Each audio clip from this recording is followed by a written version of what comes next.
All right, everybody, welcome back to the bench. Today, I just want to talk about the SCT-17 frame. I really like it. I think it's pretty good. I've got a couple of cons with it. Now, this isn't my full review, but in the almost 1,000 rounds I've got on this, I'm not upset with the frame. In the beginning, I was a little weary about it. I was very kind of like, I was timid. I was like, I don't know if I'm going to like it. I think it's going to have the same problems that the 19 frame had to me. And I just, I wasn't okay with it at first. I've been running this progressively more and more the last few weeks, and I'm really beginning to like it. So let's hope you stay tuned, and we'll talk about it. First of all, a couple caveats. One, Brownell sent out the frame for me to review. I am going to review it at some point, just not right now. I'm just talking about what I like about it, what I don't like about it, and you guys can form your own opinions. Two, I'm getting over some sort of a cold. I went up to Austin for Quiet in the Capitol. I did some interviews with some people up there. I haven't been feeling super wonderful. So ever since then, it's all been up in my nose. It's cedar fever. I'm like 200% sure. It's annoying. If you have allergies, stay away from Austin. It's literally cancer. Let's go ahead and talk about the SCT-17 frame. Brownells, as I said, they did send this out for review, so I can't thank them enough for that. I went ahead and got mine the completed version with their parts kit in it. I don't think Brownells makes it with the parts kit. I think SCT sends it out with whatever they do for OEM parts kit. It's not a Glock OEM parts kit. It's got to be some sort of aftermarket manufacturer's parts kit. That is terrible. That was the worst experience I've had, like, in a lower parts kit. The magazine release was, at least the spring, was garbage. I went out and I bought a new magazine release spring. Now, I can say I think I also should have bought a new magazine release as well, because it wasn't just the spring. Replacing the spring helped a lot, because it was very mushy and like ultra stiff in some areas, and it wouldn't let me like drop magazines. But I really noticed it hurt a lot more, or it was like annoying a lot more when it came to dropping the magazine with the Magpul PMags, the Glock 17 Magpul PMags. That really sucked. I don't recommend running the Magpul PMags with whatever they're running in here. Now, I do run a lot of the Magpul PMags, especially when it comes to training. When it comes to training or practicing or just going out on the range, LARPing around like I usually do, I don't mind the Magpul PMags. I do have a lot of Glock magazines. I run these OD Green ones. I just bought another brand new Glock magazine that I've been running the crap out of. It's very nice. It works really well. And I just like the Glock mags. They just have a tendency to work. Whereas the PMags, not so much. So again, that'll be a different review. We'll talk about that another time. But when it comes to the SCT-17 frame, it's kind of changed my mind about SCT. I didn't hate SCT before, but I just kind of thought that the 19 frame was just kind of meh. Like, it offered a lot of things, like, the texturing, the double undercut. It offered the front light rail, but it's Picatinny, not universal mount, so it's really stupid when you're trying to buy holsters for it, but it also works with the P80 holster, things like that. Just one of those things where I was just kind of like, I don't necessarily love it, but it's also, I don't hate it. I was just kind of here or there on the 19 frame from SCT. With the 17 frame, I had those feelings going into it, but after I've shot it, I've got almost 1,000 rounds through it right now. I think I'm at like 700-ish. It's very nice. Like, I'm not worried about slide bite. I haven't been worried. I've been shooting a lot with it. It just works really well. Now, I will say, there's kind of a lot that have changed. I did go ahead in the up here in the slide. I got a slide completion kit from Zaviri Precision. I went over and bought that with my own money from Primary Arms. It was like $65. I did end up putting in that slide completion kit. It works really nice. I really like it. It makes the trigger feel a lot better. I don't know if you guys could feel that or if you guys could see that, but the reset's very, very tactile, pushes your finger forward. It gets you there. You got a little sponginess, and it just freaking works. Like, it's great. Like, I love it. Now, again, this is an Apex trigger. I'm running a stock Glock disconnector. I like the Glock disconnectors. I've had an issue with the Apex ones in the past where I just end up getting a random dead trigger.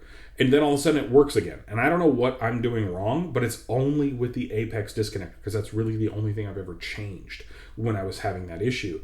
So I just went back to the standard stock Glock one, or there is a Ghost 3.5 pound connector that I have used in conjunction with the Apex. That hasn't given me any issues, but I didn't run it for long enough because I didn't like how it made the trigger feel a lot more gritty. I like it. It's the whole setup in here. Apex trigger with the bar, and then the stock Glock disconnector with the upgraded. I'm sorry, not upgraded, just a standard Glock like trigger pack thing or whatever the hell is back there, and then that upgraded Zafiri Precision upper parts kit. It's just a slide completion kit or whatever you want to call it. It's been phenomenal. Like it just works really well. I did go with a standard Glock barrel. There's the one that I pulled out of my 17 just because I didn't really want to have to go buy another one. But there's a lot of aftermarket barrels out there on the market. You can definitely like slap in your 19, your 17, your 34, or whatever, and they work really well. Now again, I'm just running the Holosun on here right now, but I do plan on running the 509T on here. Dauntless Engineering, without me even knowing, they did send out a plate for the 509T for the ZEV posts, because this is an RMR cut, and Brownell slides have a tendency to run the ZEV posts just like my other ZEV gun, and they suck. I don't like the ZEV posts. I think they're kind of dumb, but again, I know why they're there. They're just not my cup of tea.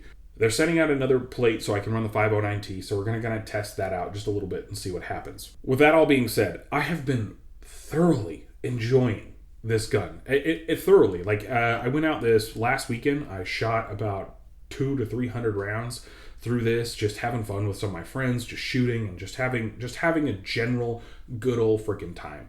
I blasted through this thing. I went from my ZEV to this, and I didn't go back to my ZEV. And what's weird is I still have to review the Steiner MPS that's on there. So, I still didn't go back to my ZEV because I've kind of been magnetized to this. Now, in talking about my ZEV, I do have a very nice OZ9C that I have been running with the Dauntless Engineering plate that I did buy. It's been working out really well, and I've been liking it in general. But when I say that I've gone from a $1,200 to $1,500 like Glock-ish clone to the SCT-17, and I have been picking it up more and more and just using it more and more and preferring it. I don't know. That speaks a little bit of words to me, but I don't know about you. Now, there's a couple of really, really good things I like about this frame that a lot of other frames that will usually kind of price you out maybe have. But this one is a lot cheaper. It does have the lovely little gas pedal cuts here, and they are pretty deep, as you guys can see. There's enough to grip, and it's very nice. Has some grippiness up here so far. I rest my thumb right in here. It works really well. It's very grippy. As you can see, it does fill up with your skin. It's aggressive, but it's not too aggressive. Like with my M&P 2.0, I had to kind of like scrape that down. The light rail, it's so stupid. I hate that they went with a Picatinny cut. I hate that. It's just not my cup of tea. I know that some people really do like that, but it's just not mine. I get it. I'd rather have gone with a universal cut so it can work with all of my other holsters. Like right here, I have a Tier 1 concealed holster. Now this is cut for an X300. It's going to be obviously too wide, but it doesn't fit in there with an X300, and it's really annoying. My ZEV, which is also not a Glock, you can just slide right in there, no problem, and it works every single time. So again, that's one of those things. I can't necessarily carry it concealed because I don't have a P80 style of holster, which I may upgrade to, or not upgrade, but I may get at some point. I hate doing it. It's such a pain. It's not, getting another holster and then waiting forever, especially because I'm left-handed, just takes a while. So for all you righties, I understand that you may not know this. You're like, oh, I just quick ship holsters. It's not a problem. Well, for me, there are no left-handed quick ship holster people out there. So, and the only guy I do know that made really good left-handed holsters just up and disappeared on me one day. So thanks, wrong-handed holsters. It's got a lot of good things. The one thing that doesn't make any sense to me is you built a frame, SCT. You built out a whole entire frame, and you went with a standard Gen 3 magazine release. I mean, maybe that's good enough for a lot of other people, but for me, I'm just kind of like, why would you do such a thing? Why would you go ahead and do that? You could have literally upgraded to the better magazine release, and you didn't. That's just one of those things. This isn't a whole review. I still got to live with this gun a little bit more. I think I'm going to, I got the Dauntless Engineering plate coming. I'm going to put quite a few more rounds, but I just wanted you guys to know that it's not off the table, and it's not that I'm not talking about it. With the 19, I kind of had my fill, and I went away with it, and I sold it, and I was just like, it is what it is. But with the 17, I have not had my fill. I have been enjoying shooting this firearm, and it's been working out really, really well, and I'm very, very, very happy with it. So if you guys are out there and you guys really want to look at one of these, go head on over to Brownells. You can use code BOP10 as long as you spend $150 or more. But go head on over to Brownells, and you guys can pick one of these up, and they come in multiple colors. They have OD green, which I think I will probably get here pretty soon because I just like OD green. It's one of my favorite colors. They have sniper gray, they have FDE, and they have the standard black that you see here. But I have been gravitating more towards this, and I just wanted you guys to know that, because to me, as someone who does review guns, there's not a lot of guns I gravitate towards. Like when you get a new gun and it excites you, and you know, I've never lost that feeling of just excitement for a new firearm. But I do get to the point where I'm like, it's kind of boring. Like, do I have to go out and shoot it again? Like, is there something else? You know, and I haven't lost that with this. And I haven't necessarily lost that with a lot of guns, but there are some out there that I have had that with. So I have a lot of ammunition chilling over here, and I'm going to go to the range when I can and put some rounds down range and just definitely let you guys know exactly what the SCT-17 frame is all about.